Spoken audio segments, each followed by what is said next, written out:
Si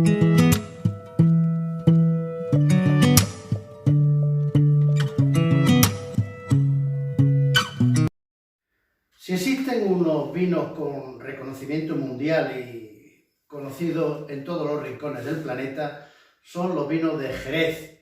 No en vano su denominación se define en 3 idiomas: Jerez, Xerez, Sherry, español, francés e inglés. Pero es asimismo la región más compleja. El vino de Jerez tiene tantos tipos diferentes que es realmente complicado para un aficionado conocer y apreciar, porque no se puede apreciar lo que no se conoce. Hoy vamos a tratar de explicar de una forma clarita el complejo mundo de los vinos de Jerez. Vino clarito. El vino explicado para que todos lo entiendan. Hace más de 3000 años que existe constancia histórica de que ya se producía vino en el marco de Jerez. Fueron los fenicios los que impulsaron su elaboración. Y fundamentalmente en los siglos XVII, XVIII, XIX, cuando el estudio de la enología no estaba muy avanzado, pues eran los principales vinos, porque eran los únicos que podían viajar y ser exportados sin que se avinagraran, sin que se estropearan por el camino. Jerez es el único vino que tenemos en España absolutamente y genuinamente español, ya que todo el resto de tipos de vinos que se elaboran, como en casi todos los países, pues son copiados a la forma francesa. Nuestro tinto, nuestro espumoso, nuestro blanco sobre las lías, nuestros blancos naturales, pero no existe ningún otro precedente como los vinos de Jerez en todo el planeta. El vino de Jerez, o los vinos de Jerez, es el rey de los generosos blancos. Se podría decir que Oporto es el rey de los generosos tintos, sabiendo que vino generoso es aquel que se fortifica aumentando la graduación alcohólica que tiene después de la fermentación con un poco de alcohol obtenido por destilación de los propios vinos o los derivados de la uva. Y así son fortificados con ese alcohol para someterse al envejecimiento o crianza. Tenemos que destacar que casi todo lo que decimos para el vino de Jerez se puede aplicar también a otra región del sur de España, que es la región de Montilla-Moriles, que produce casi todos los tipos de vino de Jerez. Pero por razón de espacio hoy nos vamos a concentrar solamente en Jerez y otro día hablaremos de Montilla-Moriles. Situada en el sur oeste de la península ibérica, el marco de Jerez, la denominación de origen, comprende unos 9 municipios. Pero es importante saber que solo se pueden envejecer los vinos en 3 ciudades: el puerto de Santa María, Jerez de la Frontera y Sanlúcar de Barrameda, situada en la desembocadura del río Guadalquivir. Guadalquivir, que para los árabes Guad significa río, Alquivir era el río grande de los árabes, el más grande de Andalucía. Para los ingleses, igual que para los franceses, pronto se despertó un grandísimo interés por la región de Jerez. ¿Qué película no vemos de inglesa, sobre todo de los años 70, 80, 90, donde un protagonista no invite a otro a tomar una copa de Jerez? Es pues un vino muy famoso en todo el mundo, pero tiene tanta tipicidad y son tan variados sus vinos que es difícil realmente que el consumidor los conozca con algo de detalle. Tenemos manzanillas, finos, amontillados, palo cortados, olorosos, Pedro Ximénez. Para hacer una aproximación a los vinos de Jerez vamos a empezar con la clasificación general que hace el propio Consejo Regulador de la Denominación de Origen. Clasifica a todos los vinos de Jerez en 3 grandes grupos. Primero, los generosos secos. Segundo, los dulces naturales. Y tercero, los generosos de licor. Vamos a ver en qué consisten y vamos a ver cómo se elaboran. Recordar una vez más que todos los vinos de Jerez son de uva blanca. La uva reina del marco de Jerez es la uva Palomino. También se produce en mucha menor escala la Pedro Ximénez y alguna Moscatel también, pero la uva reina, sin lugar a dudas, es la uva Palomino. Una vez que se obtienen los vinos, que suelen ser de una graduación alrededor de 12 grados, pues se produce la clasificación para ver el destino que se les va a dar.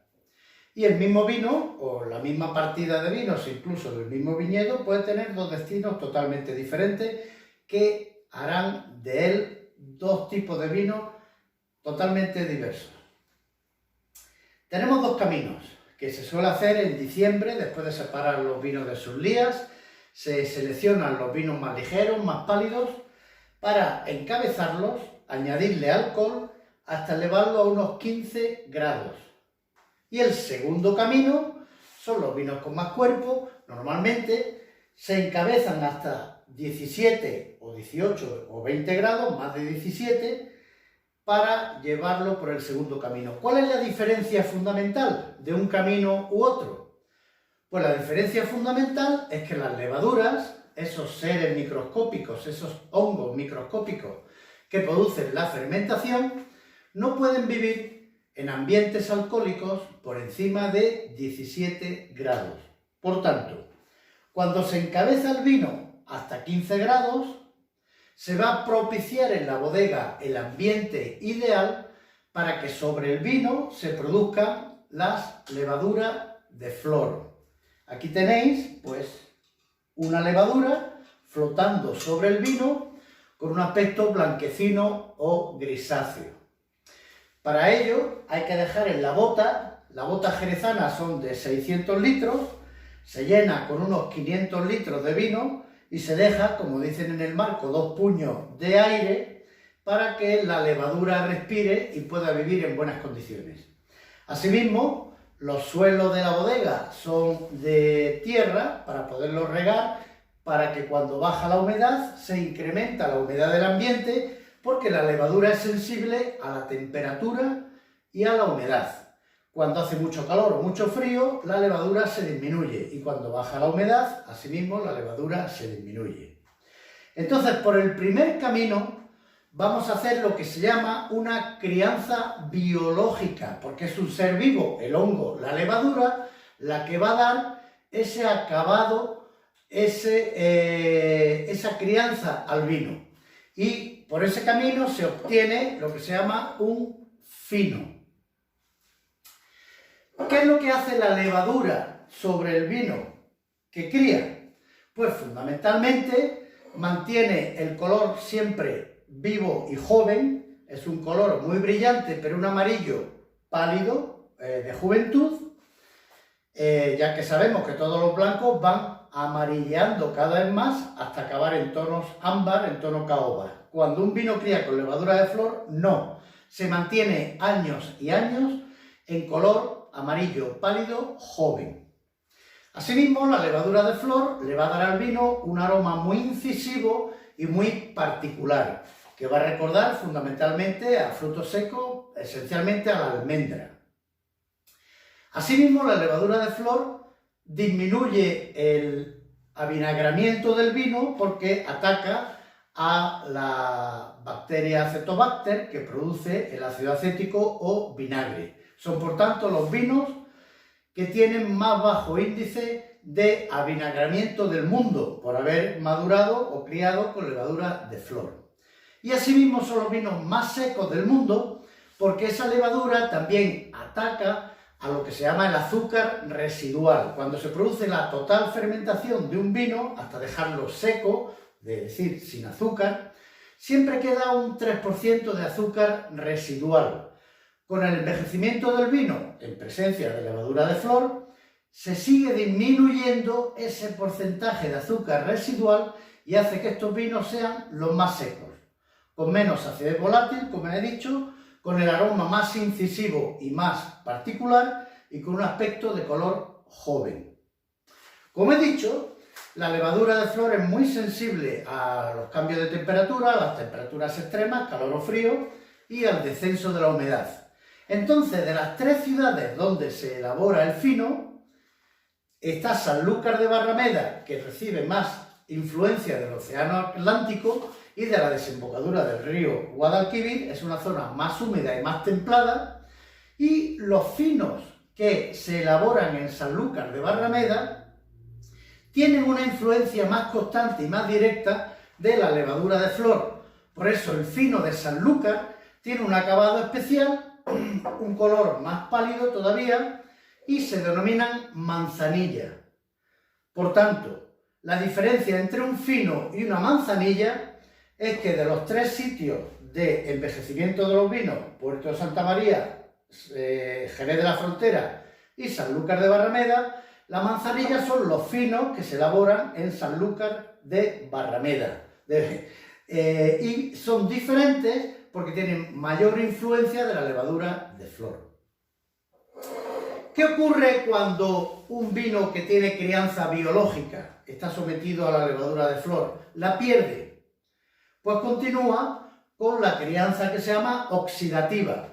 Y ya sin estar afectado por la levadura, pues el vino acaba su maduración solamente como cualquier otro vino metido en una barrica de madera, sin levadura de flor. Y ese tipo de vino es lo que se llama un amontillado. Ojo, amontillado no tiene nada que ver con la denominación de origen Montilla-Moriles. Tanto en Jerez como en Montilla-Moriles existe el tipo de vino amontillado. Un amontillado es un vino que crió con levadura de flor y después la perdió y ha continuado su crianza sin levadura de flor. Es un vino mitad y mitad, con crianza biológica y con crianza oxidativa. Bien, por el otro camino, hasta los 17 grados, como no pueden sobrevivir las levaduras, no se va a producir la crianza biológica, sino la crianza oxidativa, como cualquier otro vino metido en una bota sin levadura de flor. No hay que dejar espacio de aire, las botas se llenan completamente y por ese vino obtenemos el oloroso. Oloroso, llamado así por su riqueza de aromas, lógicamente. Como no hay levadura que mantenga el color joven, pues el oloroso va a oscurecer cada vez más y después de unos años de crianza va a acabar color caoba, como veremos a continuación. Otro vino interesantísimo es el palo cortado. El palo cortado se llama así porque cuando los capataces de la bodega clasificaban los vinos para fino, hacían una raya en la barrica. Cuando ese vino evolucionaba, porque son seres vivos, los vinos son seres vivos que están además en permanencia de levadura con más seres vivos y pueden tener evoluciones diferentes. Cuando esa bota de vino evolucionaba para unas características diferentes, lo hacían en una segunda clasificación, después de estar, por ejemplo, un año sometido a 15 grados con levadura de flor, pues le añadían más alcohol hasta los 17 y para señalarlo cortaban la raya con la que habían marcado inicialmente la bota. De ahí viene el nombre de palo cortado. Entonces este palo cortado tuvo en su inicio crianza biológica con levadura de flor, pero terminó sus días aumentando su graduación hasta los 17 grados y haciendo crianza oxidativa. Y estos son los tipos de vinos que el Consejo Regulador clasifica como generosos secos. En cuanto a los dulces naturales, en el marco se produce el vino de moscatel, que no me voy a detener porque el moscatel se cría en otras muchas denominaciones de origen y pienso que no es algo distintivo de los vinos de Jerez, pero lo que sí es muy importante en Jerez son los Pedro Ximénez. Todos estos se elaboran con uva palomino. El Pedro Ximénez o Pedro Ximénez se elabora con la uva Pedro Ximénez. Y entonces son uvas que dan mucho grado de azúcar, se asolean para deshidratar las uvas y que produzcan todavía más azúcar y con ello se elaboran un vino muy dulce, que vino dulce sabemos que es aquel que tiene más de 50 gramos de azúcar por litro. Estos vinos pueden llegar a tener fácilmente 250, 300 y hasta 400 gramos de azúcar por litro. Y como todo lo demás, se envejecen como mínimo durante 3 años en botas y llegan a ser un producto altamente sofisticado. Cualquiera de estos vinos son muy bien valorados por los críticos internacionales y tenemos puntuaciones altísimas, y algunos, los viejos y los buenos, pues llegan a valer realmente una grandísima cantidad de dinero. Entonces, estos serían los vinos generosos secos, el Pedro Ximénez junto con el Moscatel, que no vale la pena detenerme en él, sería el dulce natural, y nos queda el tercer grupo, que son los generosos de licor. Tampoco me voy a detener en ello. ¿Por qué? Porque los generosos de licor son realmente un invento de los ingleses. ¿Qué hicieron los ingleses? Pues los vinos tradicionales del marco de Jerez, el fino, la manzanilla, el amontillado, el palo cortado, el oloroso y el Pedro Ximénez, pues no lo comercializaban así, sino cada exportador hacía su especie de receta para que el consumidor no conociera los vinos como se clasificaba en origen, sino lo conocía a través de su marca. Y así lo que hacían era adueñarse del mercado mundial de vinos. ¿Cómo clasifican los vinos de Jerez los ingleses? Pues le llaman, por ejemplo, un Pale Cream, o un Medium, o un Cream. Nombres totalmente ingleses que no dicen nada en el marco de Jerez. Vamos, sí dicen porque los venden a los exportadores, pero no son los vinos tradicionales que se producen en el marco de Jerez. Entonces, atendiendo a si se mezcla un poquito de vino dulce con más vino seco, o más vino seco con menos vino dulce, pues da la gama de Pale Cream o Medium o Cream, atendiendo a la cantidad de azúcar que tienen y a los vinos con los que se mezclan. Por tanto, esos generosos de licor para mí son vinos sin gran importancia y son simplemente mezcla de estos tipos de vinos, que son los vinos naturales y originales del marco de Jerez. Lo hicieron los ingleses para monopolizar el mercado. Y son fundamentalmente los que beben los holandeses, los alemanes, los ingleses, los americanos. Y los ingleses también inventaron lo que se llama el British Cherry. El British Cherry llegaron a la osadía de que ellos elaboraban sus propios Pale Cream o Medium o Cream con vinos que traían de otros sitios, de Malta o de Sudáfrica o de cualquier otro sitio. Es una larga pelea jurídica la que han mantenido y siguen manteniendo los jerezanos y los españoles para defender el nombre de Jerez. Jerez es el nombre de una denominación de origen, igual que lo es Burdeos o Champagne o Borgoña, y por tanto debe de gozar de la defensa que se pueda llamar Jerez solo los vinos que se producen en el marco. Frente a eso, los ingleses decían que ellos lo habían comercializado durante siglos y que era un nombre ya genéricamente conocido en el mundo.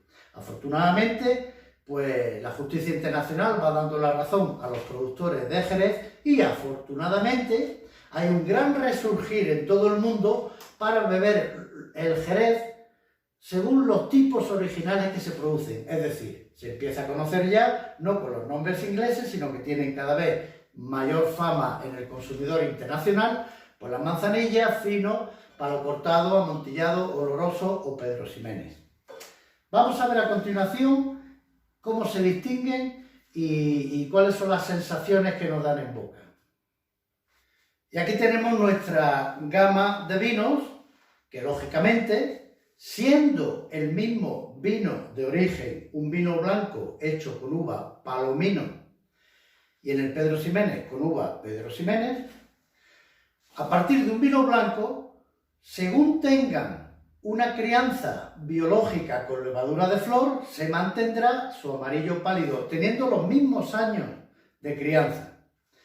Y a medida que hayan perdido la levadura de flor, como le ocurre al amontillado, o haya tenido más final de crianza oxidativa, como le ocurre al palo cortado, pues el color va aumentando de gradación. Por tanto, tenemos aquí manzanilla, fino, vemos que es más pálida la manzanilla y más amarillo dorado el fino. Después tendríamos el amontillado, a continuación el palo cortado. Recordar que un amontillado es un vino que se conserva sobre los 15 grados y el palo cortado ya pasa a los 17. El oloroso y el Pedro Ximénez. Ninguno de estos vinos suele tener, porque ya empieza a aparecer alguno, año de cosecha. Todos son una mezcla de mezclas. En Jerez se utiliza el sistema de solera y criaderas. Son filas de botas jerezanas que se disponen unas sobre otras. La fila que está al suelo se llama la fila de solera, por eso un vino de solera es el que se extrae del suelo, que tiene mayor edad, y sobre la fila de solera se dispone la primera criadera, segunda criadera, tercera criadera. Nunca se vacía una bota por completo. Se saca una pequeña parte y se realiza lo que se llama el corrimiento de mostos. La cantidad de vino que se saca de las botas del suelo, pues de la criadera que está inmediatamente por encima, se rellenan las botas de la solera y sucesivamente de cada criadera de encima se van rellenando las botas de abajo. Tradicionalmente impone lo que se llama la ley del tercio. Una bodega nunca puede sacar al mercado pues más de la tercera parte de los vinos que tiene registrados en la bodega. Por eso nunca se vacía una bota completamente. Y cuando decimos que un vino es solera 1847, no es que todo el vino está allí desde 1847, es que el sistema se inició, por ejemplo, en 1847 y cada año se saca una porción al mercado y se va refrescando con vinos de años posteriores. Las sensaciones en boca y en nariz de estos vinos son todos muy potentes. Son vinos de una gran intensidad aromática, todos ellos, y muy potentes, muy amplios y muy largos, de los vinos quizás más largos del mundo, de sensaciones en boca, pero cada uno de ellos con matices totalmente diferenciados. En la manzanilla suele tener unas sensaciones más salinas, más suaves, donde la acidez y la frescura resalta un poquito más. Los finos suelen dar aromas que recuerdan fundamentalmente a la almendra, y aunque también se suele detectar algún aroma herbáceo o incluso floral, los amontillados suelen ser vinos que recuerdan a la avellana, fundamentalmente en la nariz. El palo cortado se define como un vino que en nariz es semejante al amontillado, por tanto domina el tono de avellana, pero en boca es como un oloroso, mucha más estructura, mucha más potencia y mucho más cuerpo en la boca. El oloroso suele recordar aroma de nuez, aunque se dan otros muchos aromas, pero esos son los que quizás más destacan y los más característicos. Como ya he dicho, mucho cuerpo, mucha estructura en boca. Y el Pedro Ximénez, pues recuerda fundamentalmente a dátil, a higo y por supuesto una fuerza en la boca arrolladora. Estos vinos pues se pueden conservar durante muchísimos años. Una vez abierta la botella, no hay que consumirla en pocos días, aguantan perfectamente. Los más frágiles, lógicamente, son manzanilla y fino, pero sobre todo los de crianza oxidativa aguantan muchísimo tiempo después de abrir la botella, pero suelen alcanzar precios muy altos. Hoy en día cualquier amontillado, cualquier palo cortado de medio pelo, pues nos vamos a los 30-40 euros por botella. Y tenemos en el mercado muchos vinos pues, que llegan a alcanzar los 300, 400, 500 euros. Tenemos incluso en el mercado algunos vinos porque son de la década de los 20 y tantos, 1920 y tantos, 1930 y tantos. Son vinos que duran muchísimas décadas y van acrecentando su valor a medida que pasa el tiempo de crianza. ¿Con qué se maridan estos vinos? Estos vinos son fantásticos para tomar solo, a media tarde, después de la cena, a media mañana. Cualquiera de ellos solo es fantástico. Son también vinos fantásticos para un aperitivo, para acompañar con aceitunas, con jamón, con queso. Pero asimismo son vinos fantásticos para mezclarlos con comida y comer con ellos. Pues los finos, la manzanilla, son fantásticos para pescado frito, para algunos guisos de pescado, sopas, consomé, gazpacho. Los amontillados y los palos cortados pues acompañan fabulosamente al atún, por ejemplo, y platos más pesados de pescado. Son también vinos, por ser con una acidez volátil tan baja, aunque ningún vino casa perfectamente con ensaladas, ni con escabeches, ni con adobos, porque tienen vinagre, pero estos son los vinos que mejor casan porque ellos por sí tienen un índice muy bajo de avinagramiento. Y los olorosos, por supuesto, igual que un palo cortado, pues casan perfectamente con guisos de carne, con rabo de toro, con molleja, con guisos de carne guisada. Y, por supuesto, fantásticamente compensan el dulzor de una tarta al postre o un tocino de cielo. El caso del Pedro Ximénez, también fabuloso para tomar solo y para acompañar postres, ya que de todos los a los que he aludido y tengo aquí, es el único que es dulce, muy dulce. Todo lo demás son secos. Espero que disfrutéis los vinos de Jerez, probadlos porque cada uno de ellos es una riqueza contenida en una copa y me gustaría que en España nos aficionáramos más. Es difícil en cualquier ciudad española encontrar un bar que tenga este conjunto de vinos y mucho menos un restaurante. Pero van tomando fuerza, van cada vez haciéndose más populares de la mano de japoneses, holandeses, alemanes, ingleses, que valoran esta riqueza única y exclusiva que tenemos en España. Que tengáis buenos vinos. Y si quieres seguirnos, suscríbete y así tendrás noticia de cuando salga un nuevo vídeo. ¡Felices vinos!